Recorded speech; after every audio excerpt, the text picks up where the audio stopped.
Brian O'Driscoll shocked by badly coached France, who would be frightening under Andy Farrell.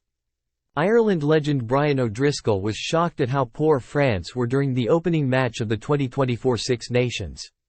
Les Blues were the favourites for the tournament but produced an abject display against Andy Farrell's men, going down 38-17 in Marseille.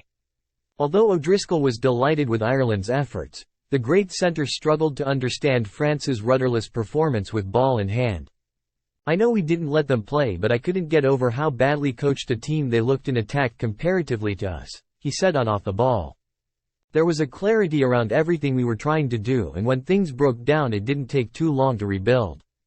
It just shows the reliance on Antoine Dupont and Romain Ntamack, and their X-factor players to deliver something in the big moments. That's not enough." Head coach Fabien Galthy is currently without key playmakers Dupont and Ntamack, who are absent for the entirety of the Six Nations. The star scrum half is particularly important to how they operate, with his stand-in, Maxime Lucu, receiving heavy criticism for his display last Friday. O'Driscoll was asked whether Les Blues have been too reliant on those individuals producing moments of off-the-cuff magic, and his response was categorical.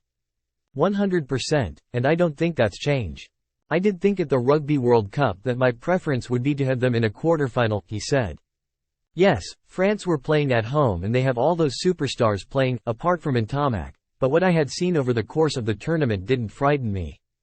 Galthy has done a fine job revitalizing French rugby, getting them back to the top of the world game, but he has come under fire from some observers since their Rugby World Cup exit. I know they've had a very successful couple of years and not lost a lot of games, but a frightening thought would be if Andy Farrell got hold of that team. What he could do with them and putting some structures in place in attack, he said.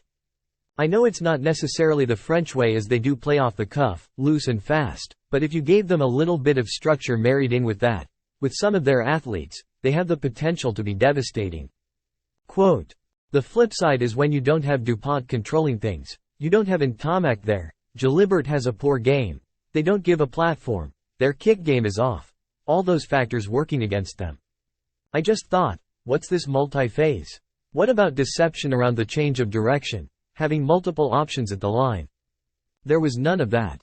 It was one-out runners, bludgeon, and when they ran out of ideas, they kicked it away and it kicked it poorly. I was so disappointed. In parts of what we saw in that quarterfinal, there was some of the best rugby they've played over the course of the last couple of years, but if you break down the scores,